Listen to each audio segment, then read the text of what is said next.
오늘 여호수아 9장 그리고 10장까지 끝낼 수 있을 거예요. 이제 이야기거든요. 그런데 우리 지난 시간에 본 것처럼 정말 모세가 말한 대로 에발산과 그리심산에 가가지고는 축복과 저주를 딱 했잖아요. 그게 아이성까지 정복한 이후에 이제 백성들이 그 어떻게 설명할까요? 그러니까 하나님을 경외하는 것을 드디어 이제 배운 거죠. 음, 그리고 나서 이제 제일 처음에 일어난 사건이 바로 구장의 사건인데요. 이 구장 사건을 보시면 우리 1절부터 2절 읽어볼까요? 이일 후에 요단 서쪽 산지와 평지와 레바논 앞 대해 연안에 있는 헷 사람과 아모리 사람과 가나안 사람과 브리스 사람과 히위 사람과 여부수 사람의 모든 왕들이 이 일을 듣고 모여서 일심으로 여호수아와 이스라엘에 맞서서 싸우려 하더라. 네, 그러면은 이 일을 듣고 싸우려고 하잖아요. 이 일이 무슨 일일까요? 라고 하면은 이제 우리가 생각해 볼 수 있는 거예요. 여리고성이 무너지고 아이성이 무너진 것을 들었을까? 아니면 언약을 새롭게 한 것을 들었을까? 음, 일반적인 생각에는 당연히 여리고성과 아이성이 무너진 것에 대해서 들었다라고 생각하는 게 맞아요. 음, 아시겠죠? 그게 상식적이에요. 그런데 우리가 이제 영적으로 말씀을 묵상하는 거잖아요. 그러면 여러분, 우리는 세상이 우리가 승승장구 전쟁에서 이긴 걸 듣기를 원하세요? 아니면 하나님을 경외하는 마음을 얻고 그리고 그분과 언약을 새롭게 한 것을 듣기를 원하세요? 라고 하는 묵상의 그런 뭐라고 할까요? 차이점이 생기는 거예요. 자, 그런 다음에 이때의 3절에 등장한 사람이 바로 기브온이라고 하는 음, 지역의 사람인데요. 듣기를 이제 여호수아가 여리고와 아이에 행한 일을 들었다 나오죠. 네, 그러니까 일반적으로 한 이야기 생각할 때 정복한 걸 들었습니다라고 하는 거고 저희가 묵상할 때 무엇을 듣기 원하는가 이거는 분리해서 생각하셔야지 돼요. 아시겠죠? 네, 묵상과 이 성경에 나온 사실을 읽는 것과는 다 차이를 두고서 하셔야 되는 거예요. 그런데 중요한 것은 이 기브온 사람이 판단을 하기를 자기가 먼 지역에서 온 것처럼 꾸며서 속인 다음에 평화 조약을 맺고자 시도를 하잖아요. 근데 누가 봐도 이거는 뭐라고 할까요? 있을 법한 이야기 아닙니까? 그렇죠? 음, 그런데 이 과정 자체는 있을 법한 과정이 아니에요. 왜냐? 누군가가 평화 조약을 맺으려고 하잖아요. 그러면 확인해야 될 절차들이 한둘이 아니에요. 그렇죠?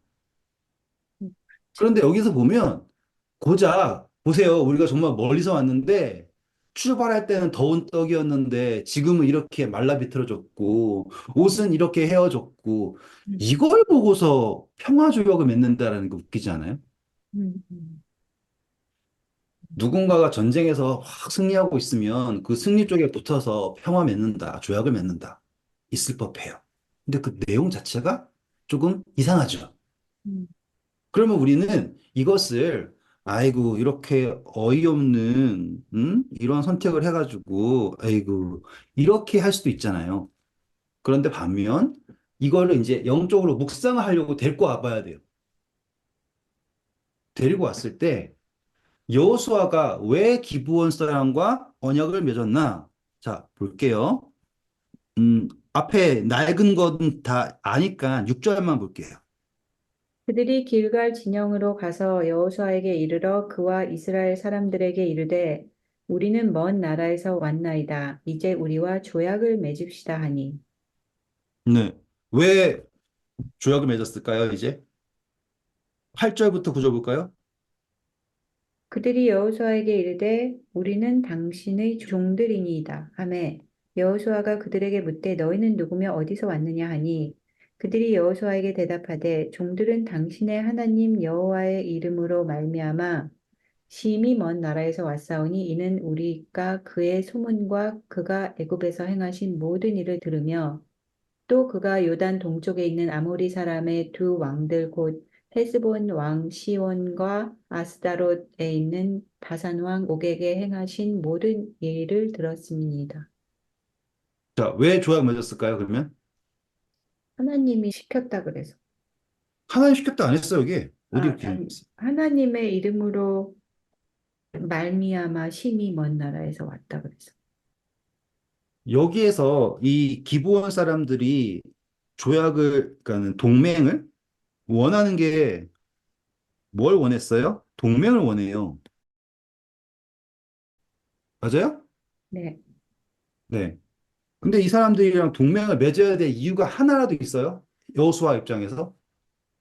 그 이스라엘의 원수들을 쳐부셨다는 말을 듣고 왔으니까 네. 우리와 같이 한다라고 생각한 거 아니에요? 그렇죠. 그러니까 이 동맹을 맺어야 될 필요가 여호수아한테는 하나도 없어요. 없죠. 그리고 확인도 안 했고요. 음, 그렇죠? 그런데 여호수아가 이것을 동맹을 맺은 이유는 단 하나예요. 지금 우리가 크다라고 하는 거 있죠. 음, 우리가 승리하고 있고 우리가 크다라고 하는 걸 자기가 인정을 해야 되잖아요, 우리가. 그런데 아이성에서 납작해졌죠, 완전히. 음, 그 상태에서 이제 회개를 하고 승리한 다음에 언약을 새롭게 한 상태예요. 그런데도 여전히 이 마음속에는 정말이라고 하는 질문이 있는 거예요. 음, 그때 이 사람들이 와가지고는 납작 엎드려가지고는 아, 우리는 먼 나라에서 왔는데 하나님께서 하신 일 들었다.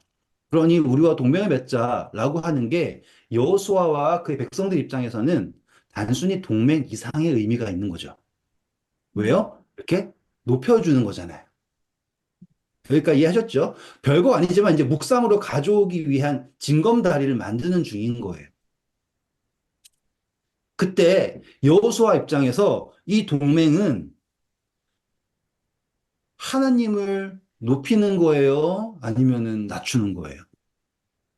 자기를 높이는 거. 애매하지 않습니까? 그래서 그 다음 절 보시면 어떻게 나와요? 여호수아가 하나님께 물어야 하며 안 물어요? 14절 보세요. 우리가 그들의 양식을 취하고는 어떻게 할지를 여호와께 묻지 아니하고. 그렇죠. 그 다음에 화친을 맺어요. 이 이야기를 보시면 딱 뭐와 똑같냐면 여호수아가 이 동맹이라는 소리 듣자마자 이것은 하나님을 위한 것이라고 섣불리 판단해 버린 거예요. 음, 예를 들어서 성전을 짓는 것이 좋은 일이에요, 나쁜 일이에요? 라고 하면 당연히 좋은 일이죠. 근데 하나님이 다윗이 성전을 짓는다고 할 때 반려하셨죠. 음, 맞습니까? 음, 다행인 것은 다윗이 하나님께 물었다라는 거 다행이에요. 음, 근데 성전을 짓는 것이라도 하나님께 묻지 않고 내가 생각했을 때 옳다라고 하면은 그거는요, 이제 올무가 되는 거. 이제 묵상을 어떻게 끌어오는 줄 아시겠죠? 음, 음, 어딜 봐도 조약을 맺어야 될 근거가 없었어요. 그런데 이 이야기는 잘 포장된 하나님을 높이는 것처럼 되면서 나를 높이는 그러한 케이스인 거죠. 음. 그럼 여기에서 여러분을 여호수아에 딱 넣어봐요. 여호수아는 지금 당장의 그 지도력이 필요한 상황에서 전혀 알지도 못하는 사람들이 달려와가지고는 항복을 할 때 음. 올라가잖아요. 그리고 누가 봐도 이거는 하나님을 높이는 것 같아요. 음. 그래서 하나님께 묻지 않는 거예요. 아이성 정복하러 갈 때도 안 물었죠. 여기도 똑같은 실수를 해요. 음. 그러니까 승리에 취했을 때 또는 하나님을 높인다, 나를 높인다 그 애매한 그 경계에서 내가 쉽게 판단할 때 그것은 항상 우리에게 올무가 됩니다라고 하는 묵상이 여기서 가능해지겠죠. 이해하셨죠? 자, 그 다음에 어떤 일이 일어났어요? 16절 보세요. 동맹을 맺고 난 다음에 사흘이 지났죠. 네. 그런 다음에 사실이 바로 옆 동네 사람인 거 알아버렸어요. 음, 얼마나 황당했을까요? 음, 그런데 여기서 잘 보셔야 되는 게 분명히 지금 상대방을 속인 거 아닙니까? 그러면 계약 자체가 무효가 돼야 되는 거 아니에요? 속였잖아요. 그러면은 난 너네가 속였으니까 필요 없어 하고는 무효화 시킬 수 있는데 여호수아는 그걸 무효화 못 시키는 거예요. 그게 이야기가 다른 겁니다. 자, 우리는 뭐가 잘못되면 에이 하고선 포기해버리고 혹은 뭐 지워버리고 새로 하면 된다고 생각할 수 있지만 여호수아가 다른 점은 무엇이냐면 거기에 자기가 비록 하나님께 묻지 않았고 실수는 했지만 하나님의 이름으로 동맹을 맺었거든요. 19절 보세요. 모든 족장이 온 회중에게 이르되 우리가 이스라엘의 하나님 여호와로 그들에게 맹세하였은즉 이제 그들을 건드리지 못하리라. 그렇습니다. 사실 여부와 관계없이 하나님의 이름으로 맹세했다라는 것은 이제 큰 구속력을 갖게 된 거죠. 차이점이 그거예요. 만약에 저였다면 없었던 일이야 라고 덤비겠지만 여호수아는 백성들에게 자, 우리가 실수했지만 하나님의 이름을 넣었기 때문에 우리는 그 맹세를 지켜야 한다 라고 이야기합니다.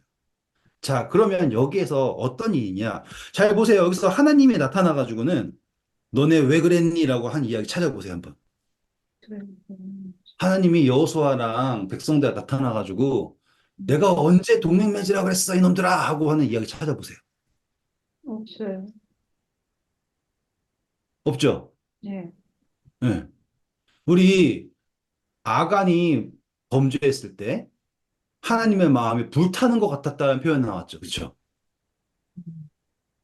그리고 아이성을 정복하라 할 때 하나님이 침묵하고 계셨던 거 아시죠? 네. 근데 여기에는 지금 이 사람들이 하나님의 이름으로 막 마음대로 맹세했단 말이에요. 그럼 잘못한 거잖아요. 근데 하나님이 뭐라고 한 얘기 하나도 안 보이잖아요? 네. 신기하죠. 음, 왜일까요? 라고 했을 때 이 사람들이 그럼에도 불구하고 지금 하나님의 이름으로 맹세한 것을 붙들려고 하고 있다는 거예요. 지금. 그 차이점이에요, 지금. 그래서 이 사람들이 어떤 선택을 하냐면 분명히 지금 이 기브온 사람들은 잘못한 것이 분명하지만 우리가 하나님의 이름을 맹세했기 때문에 우리는 그 맹세에 쓴다예요. 맹세를 물리지 않고 맹세를 고소한다라고 하면서 그 다음에 이 사람들한테 이제 저주가 내렸다고 하죠. 그래서 기브온 사람들이 결국에는 어떻게 됩니까? 나무 패는 사람들이 돼요. 음, 그래서 오늘날까지 그 사람들이 성소를 섬기기 위하여서 나무를 패는 그런 사람들이 되었다라고 하는 이야기가 그 다음에 쭉 나옵니다. 음, 여기에서도 이제 묵상이 가능하지만 일단 우리가 하던 거를 끝내고요. 그러면 여기서 우리가 뭘 볼 수 있냐면 하나님은 왜 침묵하셨을까? 하나님은 무엇을 바라시는가? 라고 할 때 이 맹세는 분명히 잘못된 맹세예요. 나중에 이 기브온 사람들 때문에 이 사람들이 올무가 돼서 힘든 일을 겪기도 해요. 맞아요. 그런데 하나님께서는 그 10장에서 이 잘못된 선택을 뭐라고 할까요? 우리 전화위복이라고 그럴까요? 음, 그 회복을 시키는 계기로 만들어 주세요. 음. 그게 10장에 나온 이야기. 아까 9장 1절에 여러 민족들이 이 일을 듣고서는 이제 싸우려고 했잖아요. 네. 그렇죠? 음. 근데 이제 10장에 와서 보시면 1절부터 볼까요?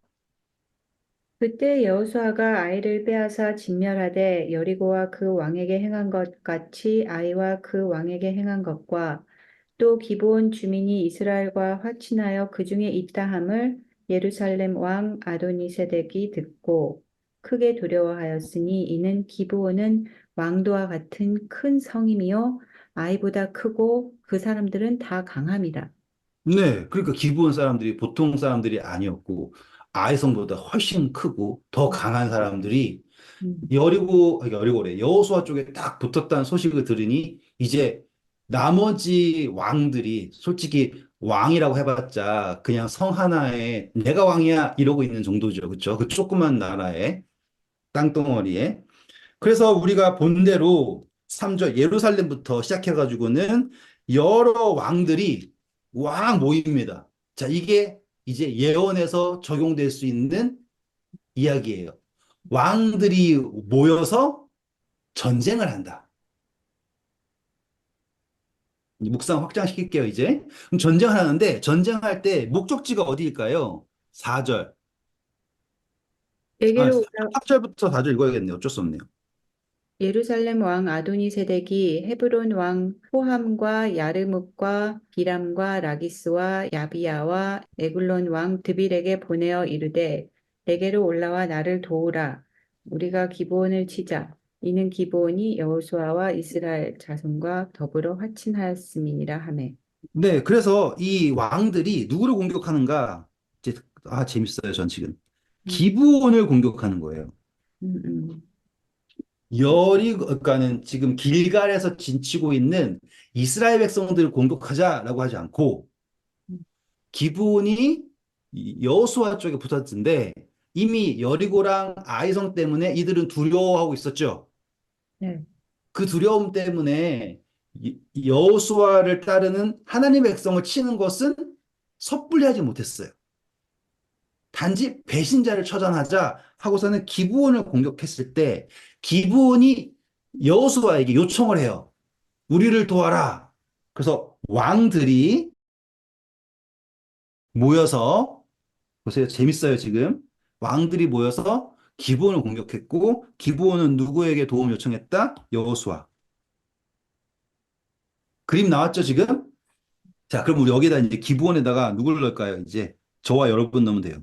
양, 음, 우리를 넣으면 돼요. 그러면은 계시록에 나온 이야기랑 맞아떨어져요. 이제 묵상이 갑자기 달라지는 거예요. 그러면 우리는 속여서 조약을 맺은 사람이에요. 속여서 음, 조약을 맺은 사람. 왜 속였냐면, 자, 그 답을 뭐라고 그랬냐면, 9장 24절. 그들이 여호수아에게 대답하여 이르되 당신의 하나님 여호와께서 그의 종 모세에게 명령하사 이 땅을 다 당신들에게 주고 이 땅의 모든 주민을 당신들 앞에서 멸하라 하신 것이 당신의 종들에게 분명히 들리므로 당신들로 말미암아 우리가 목숨을 잃을까 심히 두려워하여 이같이 하였나이다. 오, 지금 하나님을 두려워하는 마음이 있죠. 음, 그래서 그들이 속여서라도 하나님의 백성과 연합되기를 원했던 거예요. 그래서 하나님이 침묵하시는 거예요. 음, 음, 원래는 가나안 민족들은 전부 다 말살시켜라가 하나님의 방식이었잖아요. 네, 그런데 하나님은 기브온 사람들을 받으신 거예요. 왜요? 그들이 스스로를 낮추고 하나님을 경외했기 때문에. 너무 재밌죠. 음, 자, 성경에서 속여서 축복받은 사람들, 야곱도 그렇고요. 그렇죠? 그리고 유다의 며느리 음, 다말도 그랬죠. 네, 또 따지고 보면 룻도 그랬죠. 또 따지고 보면 여리고성의 라합도 그랬죠. 그들이 속였다고요. 근데 그들이 속인 것은요, 거짓말 하려고 속인 게 아니라 간절함이에요. 음, 하나님을 경외하고요. 그 백성의 그 약속의 백성 안으로 들어가기 위해서 거짓말 한 거예요.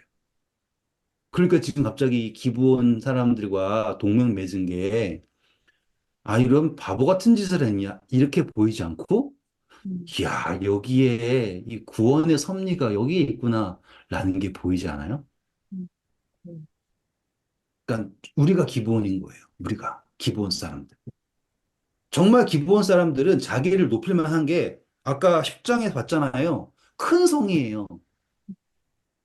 그리고 강한 사람들인데도 불구하고 딱 이것은 하나님의 임재이다라는 거 인정하고서 자기를 낮추고 간 거죠. 그랬을 때 기브온 사람들에게는요, 어떠한 저주가 내렸냐? 자, 저주인지 축복인지 보세요. 26절, 27절. 여호수아가 곧 그대로 그들에게 행하여 그들을 이스라엘 자손의 손에서 건져서 죽이지 못하게 하니라. 그날에 여호수아가 그들을 여호와께서 택하신 곳에서 회중을 위하여 여호와의 제단을 위하여 나무를 패며 물을 깃는 자들로 삼았더니 오늘까지 이르니라. 이게 저주일까요? 음, 섬기는 일에 든 거잖아요. 음, 야, 이거는 저주라고 할 수 없는 축복이에요. 그렇죠? 네, 결국에 우리도 섬기는 자가 되는 거 아닙니까? 우리는 분명히 하늘에 속할 수 없는 죄인이 불구하고. 그러니 이제 용이 여자에게 분노하여 여자의 씨에 남은 자손과 싸우기 위하여 바다 모래 위에 섰더라. 혹은 사단이 곡과 마곡으로 그쵸? 왕들을 모아서 예루살렘을 둘러싸려고 하는 장면. 그런 장면처럼 이 온 가나안의 왕들이 힘을 합해서 기브온 사람들을 치려고 옵니다. 이제 아시겠죠? 네. 그림이 딱 그려졌죠, 이제? 음, 그래서 제가 계시록을 미리 공부할 필요가 없다라는 게 이걸 다 하고 나면 계시록에 있는 장면들이 그냥 탁탁탁 보여져요. 음. 그러니까 기브온 사람들이 놀래가지고 이제 10장 6절 보세요. 기브온 사람들이 길갈 진영에 사람을 보내어 여호수아에게 전하여 당신의 종들 돕기를 더디게 하지 마시고 속히 우리에게 올라와 우리를 구원하소서. 산지에 거주하는 아모리 사람의 왕들이 다 모여 우리를 치나이다 하매 여호수아가 모든 군대와 용사를 더불어 길갈에서 올라가니라. 이제 예수님께서 우리를 구원하기 위해서 오시는 장면으로 음. 그리시면 돼요. 그때 누가 등장하나 보세요. 그때 여호와께서 여호수아에게 이르시되 그들을 두려워하지 말라. 내가 그들을 내 손에 넘겨 주었으니 그들 중에서 한 사람도 너를 당할 자가 없으리라 하신지라. 와, 아멘. 아멘. 이 장면 나오죠. 분명히 잘못한 거였어요. 음, 하지만 하나님께서 침묵하셨어요. 왜 침묵하셨을까? 여호수아는 하나님의 이름으로 맹세한 것을 지키려고 했고요. 음, 그쵸? 기브온 사람들은 하나님을 두려워하는 마음, 경외하는 마음에서 거짓말을 해서라도 하나님의 백성과 하나 되길 원했단 말이에요. 그래서 하나님께서 침묵하고 계셨던 거예요. 그리고 하나님은 전화 위복이죠. 나쁜 일이 있었지만 그것을 기회로 만들으시는 거죠. 왕들이 모여서 기브온을 치려고 할 때 하나님이 드디어 입을 탁 여십니다. 자, 두려워하지 말라. 이 전쟁이 여호수아에서 나오는 전쟁 중에 가장 여리고성도 하이라이트지만 실제로 하는 전쟁이 있죠. 중에 하이라이트가 이 전쟁이에요. 얼마나 전쟁이 극심했는지 여호수아가 쫙 해가지고 이번엔 어디에 가리켜요? 너 뭐라고 해요? 뭘 멈췄어요? 해와 달을 멈추. 그렇죠. 해야. 전쟁에 이길 때까지 멈춰라 그래요. 어디에 나왔어요? 12절. 해야 너는 기브온 위에 멈춰서라. 맞아요? 네. 기브온이 어디예요? 여기잖아요. 여기.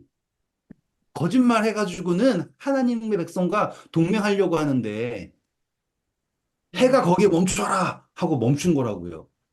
이게 막 우리가 과학자가 아니니까 뭐 해가 멈췄다면은 진짜로 큰일 났다. 지구가 자전을 안 했다는 뜻 아니냐. 그러면은 지구가 자전을 멈추는 순간 모든 거는 다 망가진다. 맞는 말이거든요. 그 틀린 말 절대 아니에요. 혹은 뭐 궤도가 조금만 바뀌어도. 근데 이거는 과학적인 적용이지 하나님의 능력의 범위와는 다른 문제 아닙니까? 그렇죠? 근데 우리가 봐야 될 거는 원래 기브온은 속이는 사람들이에요. 음, 이제 왕들한테 공격당해가지고 이제 멸망당해야 될 거예요. 그런데 누가 왔어요? 구원자이신 예수와가 왔잖아요. 그쵸? 예수님이 하나님의 확신을 갖고 온 거 아닙니까? 그때 전쟁을 여호수아랑 백성들이만 막 싸워서 이겼다고요? 아니요. 보세요. 우박 나오는 거 보이죠? 11절. 하늘에서부터 막 우박이 내려요. 음, 그러니까 이 전쟁은 하나님과 이스라엘 백성이 함께 싸우는 전쟁. 와, 너무 멋있죠? 음, 네. 네. 너무너무 멋있지 않아요? 여리고서처럼 그냥 하나님 혼자서 음, 음, 아이성처럼 사람들만 이게 아니라 하나님도 싸우시고 이스라엘 백성도 싸우는데 그 전쟁이 끝날 때까지 해야 기브온에 멈춰라 하고선 탁 멈추고 끝까지 싸우는 장면 어때요? 13절부터 읽어볼까요? 13절부터 14절. 태양이 머물고 달이 멈추기를 백성이 그 대적에게 원수를 갚기까지 하였느니라. 야셀의 책에 태양이 중천에 머물러서 거의 종일토록 속히 내려가지 아니하였다고 기록되지 아니하였느냐. 여호와께서 사람의 목소리를 들으신 이 같은 날은 전에도 없었고 후에도 없었나니 이는 여호와께서 이스라엘을 위하여 싸우셨음이니라. 아멘. 사람의 목소리를 들으신다. 근데요, 이때 사람의 목소리가 여호수아가 이야기했다만 보면 안 되고요. 기브온 사람들이 어떻게 간절한 마음으로 하나님의 백성과 동맹하게 되었는가. 그걸 먼저 보셔야죠. 멋있죠. 네. 그리고 나서는 이 15절부터 그 다음 이야기들은 정말로 그 왕들을 다 나무에 달고 다 끝내버리는 이야기, 심판의 이야기예요. 음, 그러니 새들의 잔치라 그러거든요. 음. 계시록에. 가서 확인해 볼까요? 계시록 19장 17절부터 한번 볼까요? 또 내가 보니 한 천사가 태양 안에 서서 공중에 나는 모든 새를 향하여 큰 음성으로 외쳐 이르되 와서 하나님의 큰 잔치에 모여 왕들의 살과 장군들의 살과 장사들의 살과 말들과 그것을 탄 자들의 살과 자유인들이나 종들이나 작은 자나 큰 자나 모든 자의 살을 먹으라 하더라. 네, 지금 새들을 불렀죠. 그 사람들이 달려 있는 거예요. 그 다음부터 이야기 쭉 읽어볼까요? 21절까지. 또 내가 보매 그 짐승과 땅의 임금들과 그들의 군대들이 모여 그 말 탄 자와 그의 군대와 더불어 전쟁을 일으키다가 짐승이 잡히고 그 앞에서 표적을 행하던 거짓 선지자도 함께 잡혔으니 이는 짐승의 표를 받고 그의 우상에게 경배하던 자들을 표적으로 미혹하던 자라. 이 둘이 산채로 유황불에 불 붙는 못에 던져지고 그 나머지는 말탄 자의 입으로부터 나오는 검의 죽음에 모든 새가 그들의 살로 배불리더라. 네, 그러니까 새들의 잔치라고 하는 것은 어떤 걸 말하냐? 까마귀가 날라와서 먹다라는 것보단 하나님의 백마탄 예수 그리스도를 함께 쫓아오는 하나님의 백성들과 전쟁이 있잖아요.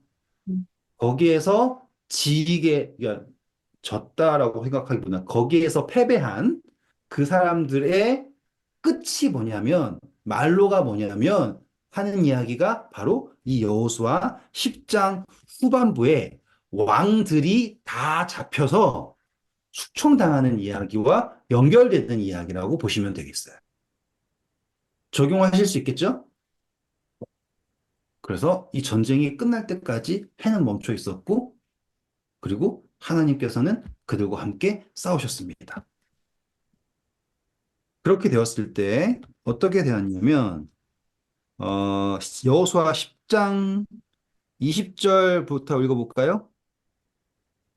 여호수아와 이스라엘 자손이 그들을 크게 살육하고 거의 멸하였고 그 남은 몇 사람은 견고한 성들로 들어간 고로 모든 백성이 평안히 막게대 진영으로 돌아와 여호수아에게 이르렀더니 혀를 놀려 이스라엘 자손을 대적하는 자가 없었더라. 네, 이제 모든 것이 정리가 되었고요. 나머지는 어떻게 됐냐면 다 23절부터 보면 다섯 왕이 굴에 숨어 있죠. 그랬을 때 끌어왔어요. 끌어온 다음에 여기서 상징적인 거를 합니다. 상징적인 거. 이거 중요합니다. 자, 왕들이 봤을 때 24절부터 보세요. 어떻게 하는지.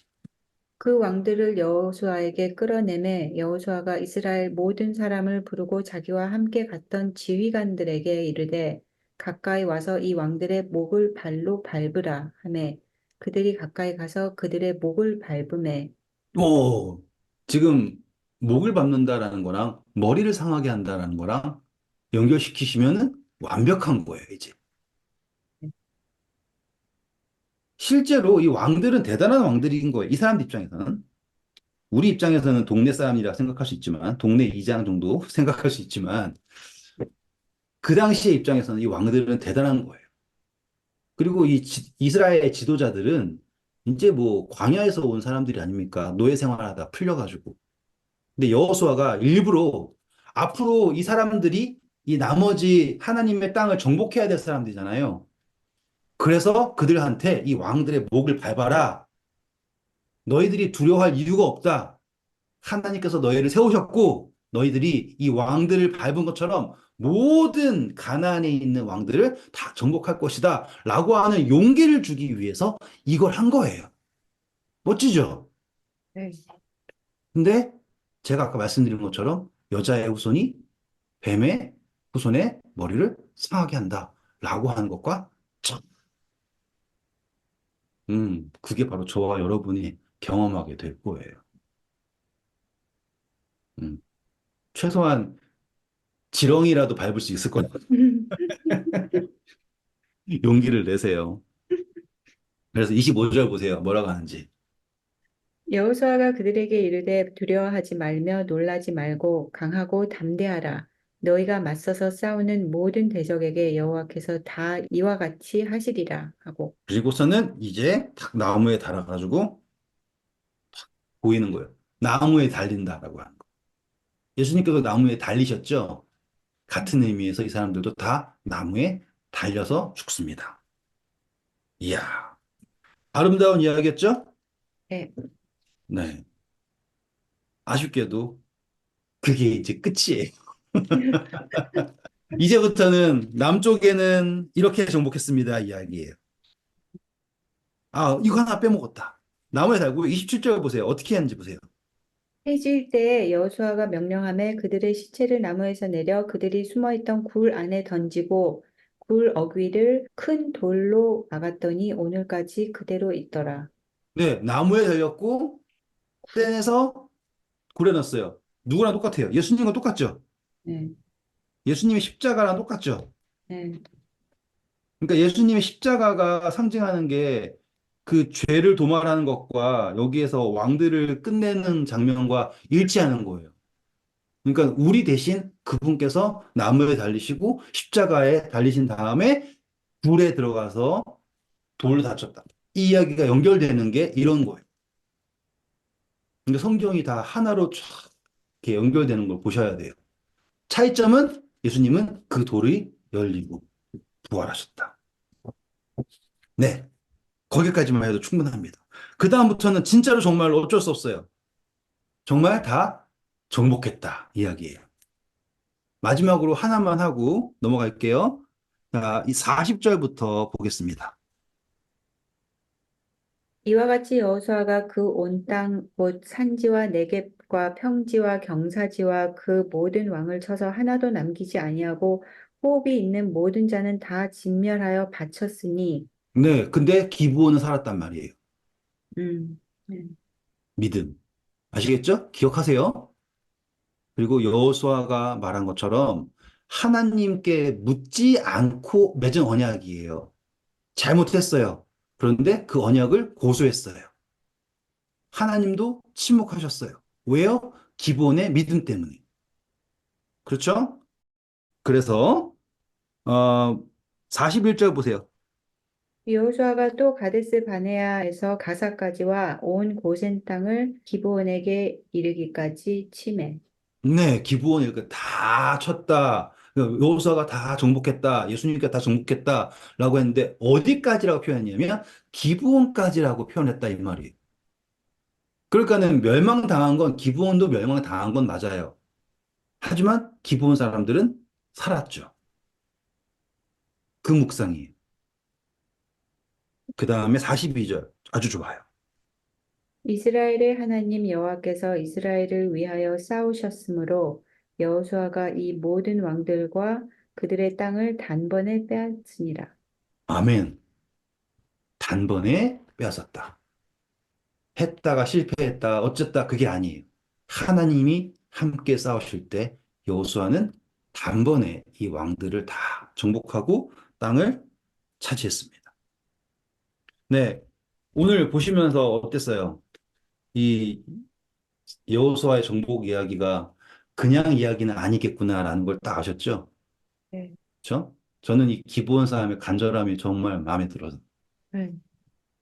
그리고 기브온을 구하기 위하여 싸우러 오시는 예수님, 저와 여러분을 구하기 위하여 오신 예수님, 그리고 원수를 갚을 때까지 해야 멈춰라. 기다리시는 하나님. 네, 오늘도 수고하셨고요.